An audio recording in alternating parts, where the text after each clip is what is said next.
નમસ્તે બાળકો, રાજન વિદ્યા સંકુલ ઓનલાઈન ટીચિંગમાં હું સ્વાગત કરું છું। આજે ધોરણ 5માં હિન્દી વિષયનો અભ્યાસ કરીશું બાળકો। તો બધા હિન્દી વિષયનું પુસ્તક ખોલો। અગાઉ આપણે બાળકો 5 પાઠ સુધીનો અભ્યાસ કરી ચૂક્યા છીએ। અહીંયા આપણે પાઠ 6નો અભ્યાસ કરવાનો છે। પાના નંબર 35 ઉપર જોઈએ બાળકો કે હસી કા પિટારા, બરાબર। હસી કા પિટારા, અહીંયા હસવા માટેના જે 2-3 ઘણા બધા જોક્સો આપેલા છે એના વિશે આપણે ભણવાનું છે કે જીવન में हास्य का बहुत ही महत्व है। ખરેખર બાળકો, જીવનમાં હાસ્યનું ઘણું મહત્વ હોય છે। તમે હંમેશા દુઃખમાં રહ્યો તો તમારું જીવનનું કાંઈ મહત્વ નથી, પણ હંમેશા હસતા રહેવાનું। કોઈ પણ બાબત છે હસવા જેવી તો હસતા રહેવાનું વાત કરવામાં આવી છે। હાસ્ય जीवन में दुख को भुलाकर नई उमंग भर देता है।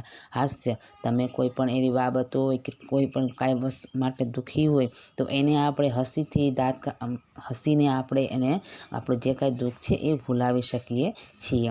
હસને સે સ્વાસ્થ્ય અચ્છા રહેતા હૈ, હસવાથી સ્વાસ્થ્ય છે એ સારું રહે છે। તો બાળકો અહીંયા જો 3-4 જોક્સ આપેલા છે, આપણે એના વિશેની વાત ચર્ચા કરીએ। તો પહેલું છે કે બેટા દેખના गेहूं सूख रहा है, कहीं गाय न खा जाए। એટલે કે એક માં છે એના છોકરાને અને બાળકને એમ કહે છે કે બેટા તું અહીંયા જોજે કે અહીંયા ઘઉં સુકાય છે, ગાય ખાઈ ન જાય। अरे अरे गधा गेहूं खा रहा है और तुम उससे हटा नहीं रहे हो। એટલે કે એમના મમ્મી છે એ જોવે છે અને પછી કહે છે કે અહીંયા તો ગધા એટલે કે ગધેડો છે એ ઘઉં ખાય છે, તો તું કેમ એને ભગાવતો નથી એમ। તો આપને તો ગાય को हटाने को कहा था, ये तो गधा है। એટલે બાળક છે એટલે ઘઉં ખાતા હોય તો ગમે પ્રાણી હોય એને આપણે ભગાવવું જોઈએ, પણ બાળકને શું લાગ્યું કે મમ્મીએ તો આપણને ગાયને કીધું છે તો ગાય હોય તો જ ભગાવીશ, બાકી તો પછી ગમે પ્રાણી હોય ભગાવીશ નહીં।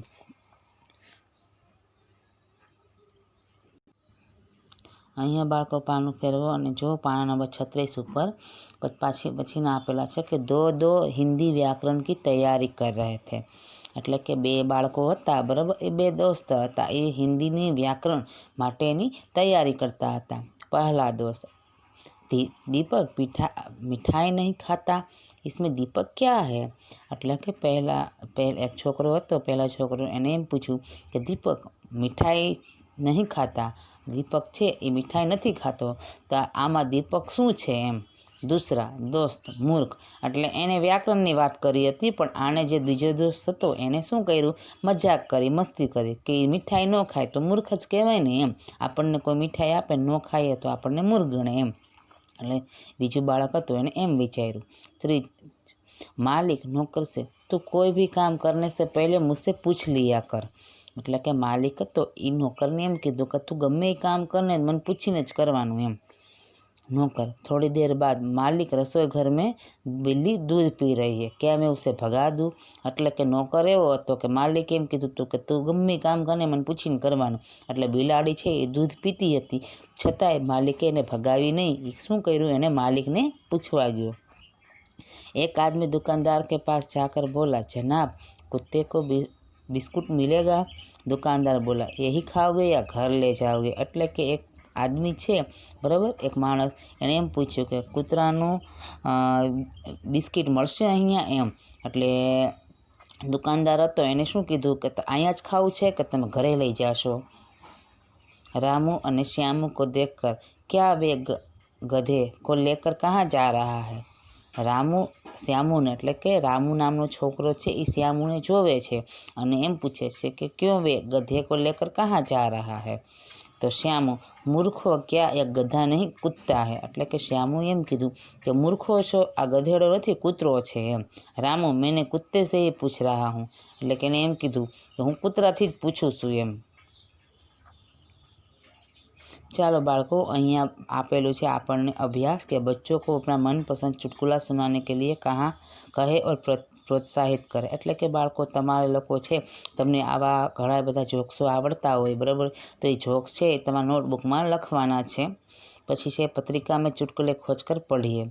એટલે કે ઘણા બધા એવા તમારા જોક્સો છે એ જોક્સો તમારે વાંચવાના છે અને વાંચવાના છે। નિમ્નલિખિત શબ્દો કા વિલોમ શબ્દ ઢૂંઢકર લીખીએ। હવે આમાં છે બાળકો આપણે વિરુદ્ધાર્થી શબ્દ લખવાનું છે। અહીંયા આપણે ઉદાહરણ તરીકે આપેલું છે કે ગલત તો સહી, તો सूखा તો અહીંયા આપેલું છે બીજા બોક્સમાં ગીલા, સુબહ તો શ્યામ, दोस्त तो दुश्मन, दिन तो रात, गलत तो सही आपेलू है, मूर्ख तो बुद्धिमान। આવી રીતના બાળકો વિરુદ્ધાર્થી જે કાંઈ શબ્દ છે એ આપણે તમારે નોટબુકની અંદર આ અભ્યાસ લખવાનું છે। પાના નંબર 37 ઉપર જોઈએ બાળકો કે ઉપરયુક્ત વિલોમ શબ્દ પર આધારિત વાક્ય બનાવીએ। એટલે કે તમે લોકોને જે ઓલા સ્ટારમાં આપેલા છે विरुद्धार्थी शब्द ए रीतना वाक्य बनावशे कि मैंने सोचा उत्तर सही होगा लेकिन वह गलत निकला। जो सही नीचे लीटी करेली है और गलत नीचे लीटी करेली है तो सही और गलत एवी रीतना वाक्य। तो तमारे बाळको जेटला एमां विरुद्धार्थी शब्द आपेला है एवं बधा विरुद्धार्थी शब्दना तमारे अहींया वाक्य बनावीने नोटबुक में लखवाना छे। इन्हें और क्या कहते हैं छाटकर लिखिए। दोस्त, मूर्ख, सुबह, वक्त, समय, मित्र, प्रातकाल और बेवकूफ। बराबर अहींया तमने पाछा विरुद्धार्थी शब्द आपेला है, आमांथी गोतीने तमारे लखवाना छे। उपरयुक्त समानार्थी शब्द पर आधारित वाक्य बनावो। बराबर तो आमां पण एवी रीतना ज करवानुं छे बाळको के आपणे जे विरुद्धार्थी शब्द पहेला बनाव्या अने पछी एना वाक्य बनाव्या तो अहींया पाछा समानार्थी शब्द बनाववाना छे અને પછી આપણે એની ઉપરથી વાક્ય બનાવવાના છે। અહીંયા આવી રીતના છઠ્ઠો પાઠ પૂર્ણ થાય છે તમારા સ્વાધ્યાયપોથીમાં અને પુસ્તકની અંદર।